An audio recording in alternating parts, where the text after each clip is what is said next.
It's one small step for man, one giant leap for mankind.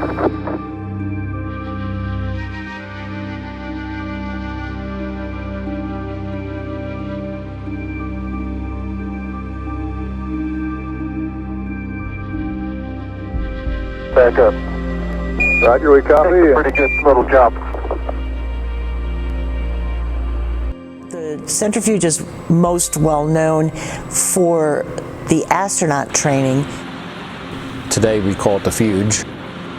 It started off just as Navy, but the Navy rented it out to other organizations such as NASA to do flight simulation. So not only does this thing spin around the room to simulate G-forces, but it acts as a full dynamic flight simulator, which means when you're in it, you feel like you're flying. You're controlling things as if you're in your own plane, and your body's telling you you're doing the maneuvers that you would be doing in a plane. So a centrifuge is just a G-force machine. And the world's record is held here at 31 Gs. One of the reasons why it was built here was because there was enough space that they could build a mile-long military runway. The centrifuge was put here because this is one of the areas where bedrock is fairly close to the surface of the Earth, and the centrifuge had to be anchored into the bedrock, otherwise it would just shake the whole building apart. So they picked Warminster because of the bedrock.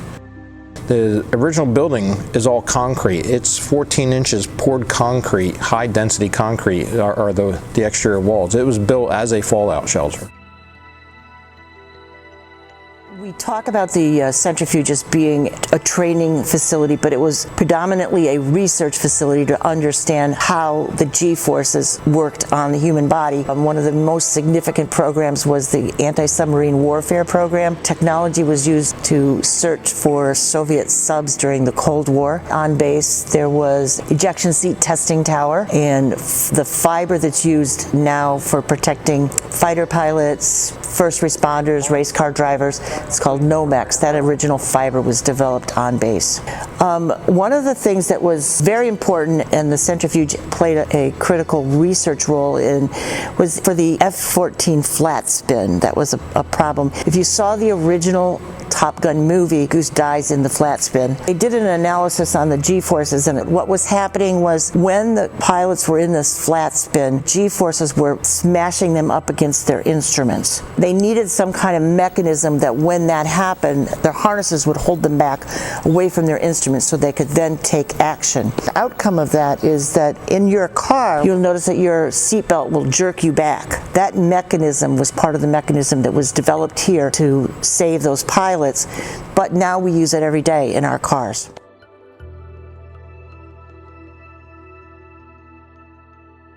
You got to remember, the historic side of the building is the NASA training.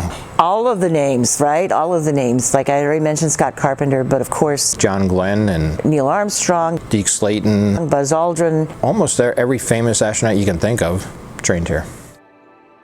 We had an event here where we invited people out to just come out and see the place. And we brought in Mr. Carpenter. We had to pick him up in New York, and we brought him in as a guest speaker. He was one of the most interesting people that I've ever met. When he got here, he got out of the car at the front entrance, and he says, "Oh my gosh, now I remember this place." And he stops a second, grabs his phone, hits a speed dial. "John, you'll never guess where I am." And he had called John Glenn to let him know he was here back at the Johnsville centrifuge. Some of the guys would pull pranks on each other.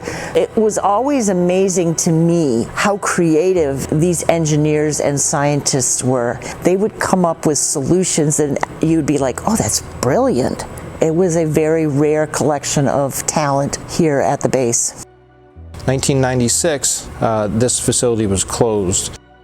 I was looking for an office building for my security company. I found it on LoopNet in 2006, 2007. Found out there was a centrifuge in here and it had a historic designation on the building. I started doing research from that point on, and I was very intrigued. So it's one of those things that I just had to have. And I didn't know what I was going to do with this space, you know, what to do with a room with a centrifuge in it. So it just kind of evolved into an event center, and this is kind of it from the beginning to now.